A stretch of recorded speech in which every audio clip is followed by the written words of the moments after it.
Hey, I wanted to make a video to kind of give you a better visual understanding of the place we got, what we're working with here on the family farm. So this is the house.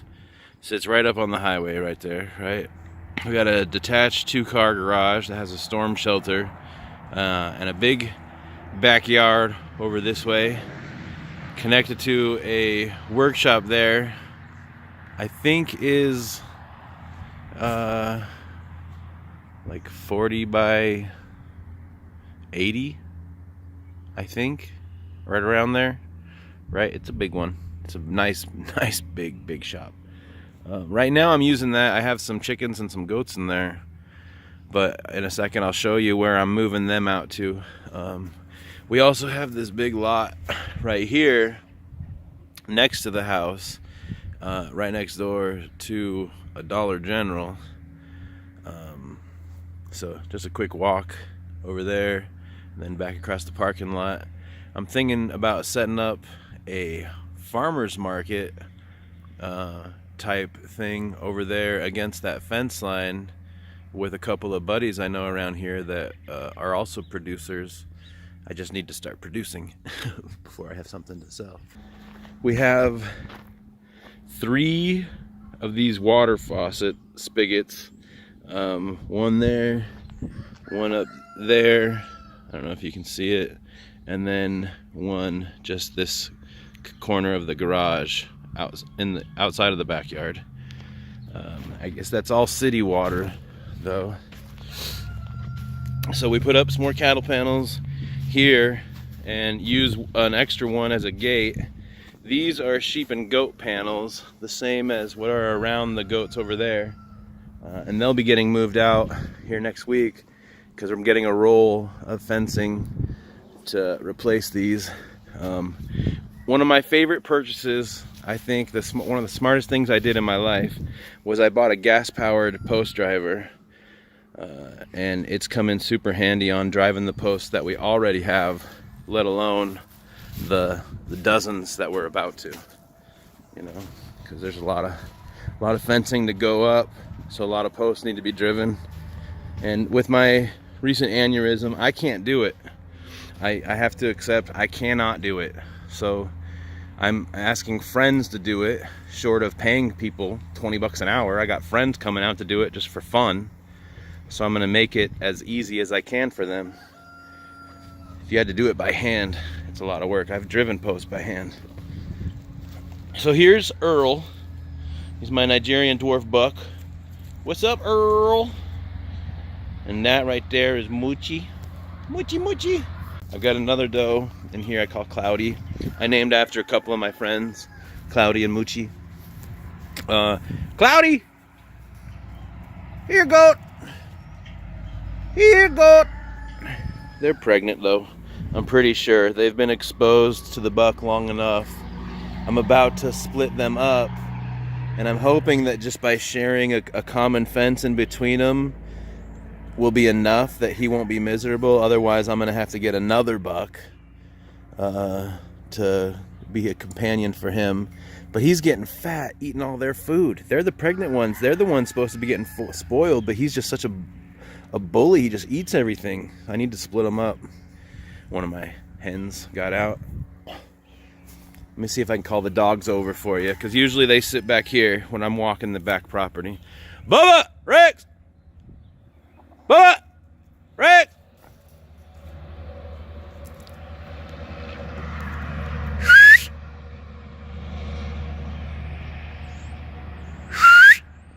Good boys!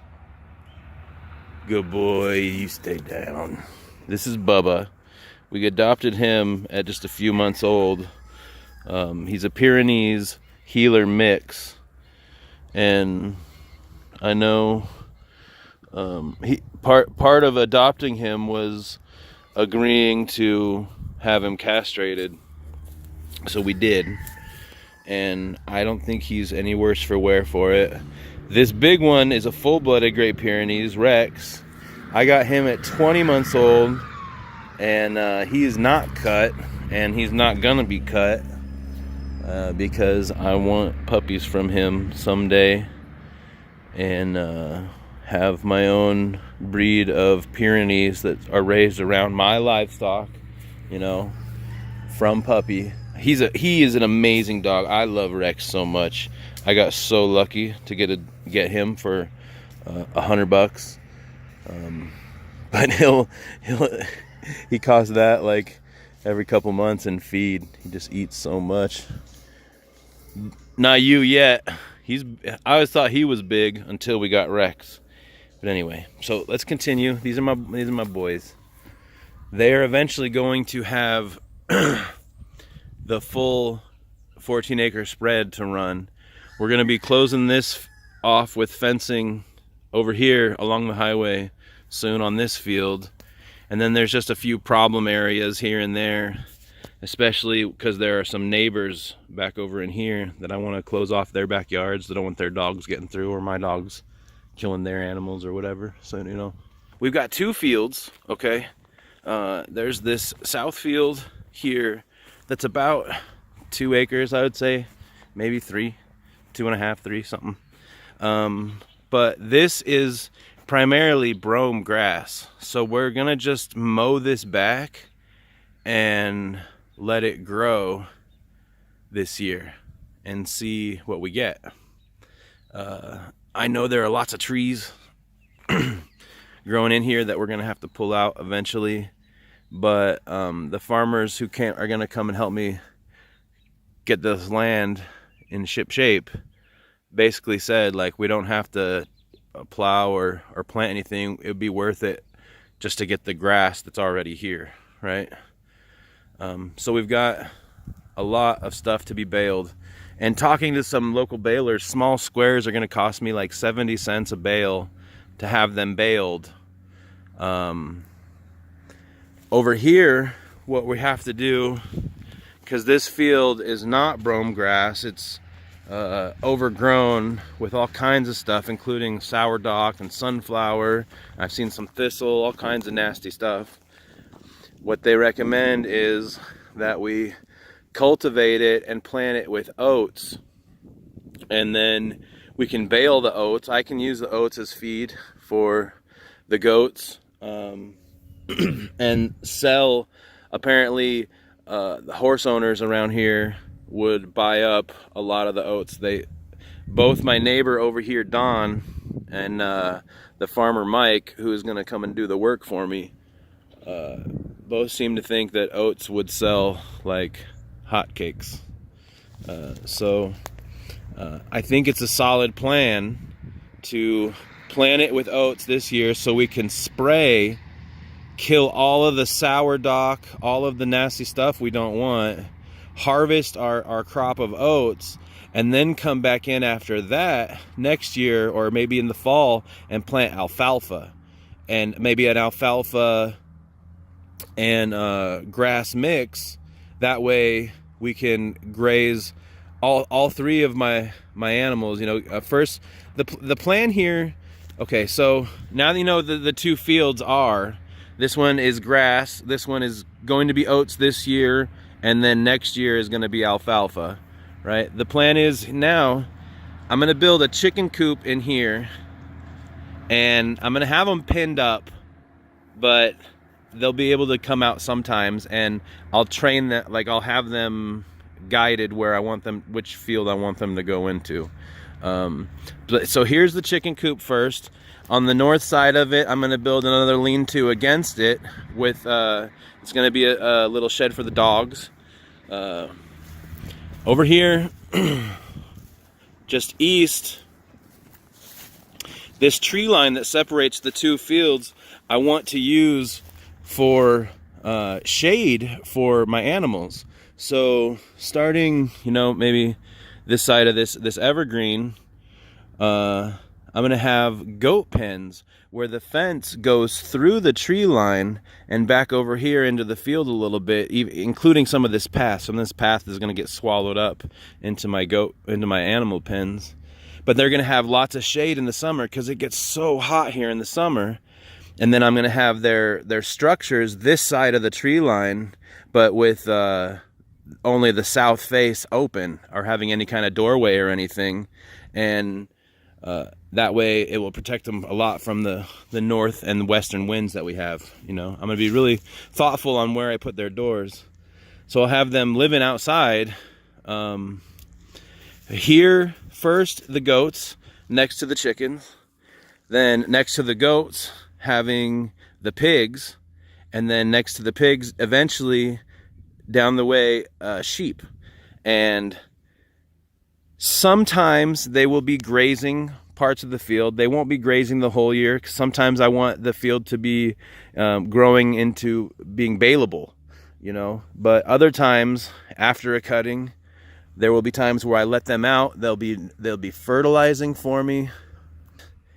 These chickens that I have now, I'm gonna be raising lots of meat birds, raising them in what are called chicken tractors, where I just every day you slide a 10 by 10 cage and they give them a fresh piece of ground to scratch and get the greens and get away from their waste. So every day they're getting moved off of their waste. I hate that I have them pinned up right now and they're just sitting on it. I just have to keep adding more wood chips and, you know, shovel it out and keep adding more. I want to get them on the ground where all that waste is just automatically fertilizing. And that's happening pretty soon. I'm getting incubators. I'm getting the tractors built. We're getting a coop built here. And then the next project is getting the goats out of there and set up down here.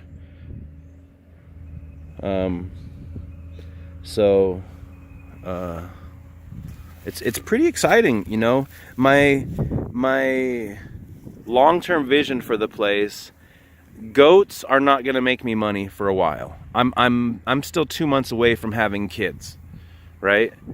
So there's not a lot of money in goats for me in the immediate future. And pigs, I can't even afford to get the pigs yet. But chickens, I'm set up to have a lot of baby chicks pumped out quick. I can average, you know, 25 birds a week to start, and I think they're gonna sell. And any that don't sell, they can go in the freezer. I'm gonna eat chicken, you know. And if they really don't sell, I can stop, and I just have the means to produce chicken for all my family. But that's not the case, man. People want local produced food. People want to. I mean, I'm I'm not trying to be preachy here. You guys know. You know, people want stuff that's produced locally. They want stuff that's fresh. I'm not going to be raising my chickens in these, you know, 200-foot long barns where they just breed their waste all day. Even though right now they're not in the healthiest situation, I'm about to get them out on the open ground where they're going to have a really quality life, I hope. And the chickens that I raise in future generations from these to sell the meat, they're going to be like as near organic as possible without saying organic. It's just all natural, you know. And that's what I'm primed to do to start making money quick, is get the chickens running out. So that's the plan. I just wanted to kind of give you a little bit of a tour. I don't want to walk all the way back there and make this into a half-hour video, but you can kind of see that the trees there on the edge, not the small ones, but the bigger ones, the one there, you know, down to the corner. Right up along that edge is the highest ground of the property, right? That is where I'm gonna build like my garden, my sheds, like call it a playground, call it a fortress, call it whatever you want, you know. I just call it my garden, my space. I'm gonna have an in-ground greenhouse in there. I'm gonna have a wall going around it made of 1 inch thick concrete called ferro cement. It's not gonna be huge. It's not gonna be a political statement like, you know, declaring sovereignty from anyone. I just want to build a little castle where I can close the gate and lock myself in, lock everybody else out, and in the most secluded but still highest ground part of the property where I can get to. Okay, so just north of that, I want to dig a shooting alley and all the dirt that I dig out is going to go up for a berm. You know, I want a really safe spot to shoot, where it's not going to disturb my neighbors too much. Get right up against the edge, as far away from the highway as I can be. I heard somebody shooting on this property earlier this morning, so it's not going to be a problem being out here. Safety first, but still, I want to have some fun, you know, and I want to train.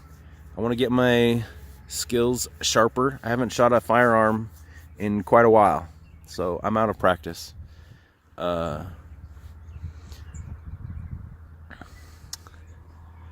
Once we get the animals moved out of here, I would like to make this side of the property, not the property, this side of the workshop, a processing center for where I do the slaughtering of the chickens, you know, 'cause I'm going to build a walk-in cooler eventually inside the workshop where I can store stuff and, you know, obviously keep it cool. So that's the plan. But before I have a processing center, I got to get the chickens out of there, get that building cleaned up, get the incubators set up and the tractors, so that when basically 3 weeks in an incubator, and then 3 weeks indoors under heat lamps, and then 5 weeks outdoors on the grass, and I'll have birds up to a sale weight where I think I can get, you know, $15 a bird. I think I can get them to 5 pounds. Let's say 5 pounds at $3 a pound. $15 a bird is a steal compared to what they are in the grocery store today, with all the prices, how crazy they're going. Like, you know, I know that my goat plan is not making money today, and it's costing me. And I know that the pig plan is not making me money for years, and it's the cost is too much to get into it just now. But the chicken thing, I'm ready. I'm ready to get rolling on chickens and be an assembly line of producing meat, and I think it's going to be a hot seller. So anybody who's concerned about this city boy being able to make money as a farmer, like, just get ready is all I'm saying, because it's going to start soon. I'm not necessarily recovered from my aneurism. I'm not 100%, I know that, but I'm blessed with friends that will help. And when it comes to the point of actually, like, you know, doing the slaughtering and get mass assembly line work days, you know, like, I'll be able to pay them for that help there. But most of the time they come out and they just help me of their own free will, you know, for fun, of good hearts. So I'm super blessed that way. And I want to say thank you if you guys are watching this. Scuba Steve, Joel, you know, Corey, Sam has come out, Maddie. You know, I'm hoping that you come out here and do some skid steer work eventually. If you guys ever see this, I don't know, maybe. But I just wanted to get, you don't need a video tour, so probably not. Anyway, so that's the plan. Okay, we're gonna be making money off of this place. It's gonna be we're gonna be selling a lot of chickens. I'm gonna be putting in a garden, so hopefully getting enough garden produce to sell some of that too. We're gonna be leaving this field to brome grass and grazing it some and baling it some. We're gonna be putting this to oats and baling it, and then putting it to alfalfa and brome grass mix, and that should last for probably like 5 or 6 years, you know. And once that's planted, it'll be rotationally grazed. I want to have, say for example, my goats come in and they're on an area like a quarter or an 1/8 acre, right? I put them on an 1/8 acre. And then I move them the next day to the next 1/8 acre, and I bring in the chickens behind them. because the goats have eaten everything down low, and now the chickens can get to all those little fresh little sprouts of greens. And then move them again, and then I bring the pigs in behind the chicken to eat any of the grain that they've spilled, because chickens are still going to get some grain. They still need protein, you know. Just like the goats, they're still going to get some minerals. There are some things I'm going to be bringing in from outside of the farm, but selling the meat, just the meat, is going to be enough to finance this and grow and get to a spot where we can be comfortable and really maximize what 14 acres can produce. You know, there is a plan, I promise. And it's the way that I do things is I learn as I go. I have a vision, but I'm still learning as I go, and I'm still open to adapting and changing and doing what's best. But like, I know what pig breed I want. I got the Nigerian dwarf goat because of the high fat content of their milk specifically, but also because of their small stature. They're easier to manage, right? They're friendlier. They're a nice breed of goat. I'm stoked I've got them. I don't want to get rid of any of them. But financially, I got close to getting rid of Earl. But I'm not gonna. Okay? But I'm gonna get the Kuni breed of pig, because I can graze them on grasses and alfalfa. And it would be easy to provide 95% of their diet on my own.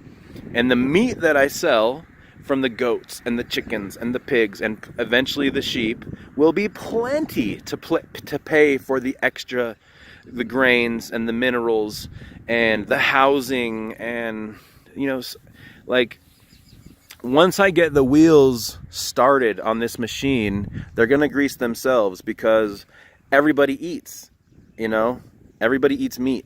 That's what I'm going to be producing the most of, just meat. I do want greenhouses in ground. There's a guy in Sydney, Nebraska who has a place called Citrus in the Snow. He does geothermal greenhouses where he's growing citrus in Nebraska, like zone 4. And I'm inspired by him, and I have been for a long time. I want to have a greenhouse where I'm raising fish. If I can't, I'm really tempted to try to do tilapia, but the water's got to be very warm for that, you know. So I'm not ambitiously saying it's gonna be tilapia just yet, but I'm gonna have an aquaponics set up where I'm doing a year-round garden back over there, where, you know, it can be 5 degrees outside, and I go down there and it's 50. Or 60, you know? It just permanent growing space for Nebraska has been a dream of mine for a while. Have somewhere to go in the winter to grow stuff. So this is exciting, but that's not the business angle of it for me. The business angle of it is raising these animals and selling their young, you know? Call that whatever you want. I don't care. To me, it's business. It's the oldest business in the world. These goats are super sweet, and I can't wait to have more. I envision having probably 30 goats, maybe 30 like breeding goats, you know, so more with babies down the road. But that's, again, the long-term strategy. The near term, how I'm going to make money on this place is chickens, because they have the fastest life cycle, you know. Start incubating eggs, 3 weeks later you got chicks. Keep the chicks warm, 3 weeks later you got pullets. Keep the pullets safe, 5 weeks later you got broilers. Boom. You know, anyway. Rexy boy, taking a nap. You see him? This seems like a reasonable place to conclude the tour. You know, just wanted to show you. We've got the dogs hanging out with the chickens, and hopefully gonna be living around them and all the other animals out here very soon this year. And that'll be brome grass. That'll be an alfalfa brome grass mix. We're producing a lot of our own food, but any that we need to be bringing in is going to be easily covered by the animals that I'm going to be selling. There's an auction house. Maybe I didn't cover this earlier. There's an auction house 15 minutes away from here that is one of the 5 places in the state to sell animals. And then once a month they have sheep and goat. Once a month I think every week they do cattle and pigs. So there's plenty of opportunity to sell these animals nearby. I mean, not to mention just the Dollar General access, you know, being so close to the Dollar General, like setting up a farmer's market would be foolish not to. Anyway, so is it still on? It's so bright out here I can't see. Bubba, say goodbye to the people watching. Goats, say goodbye. They're like, nope, we're eating. All right, goodbye people, and see you next time.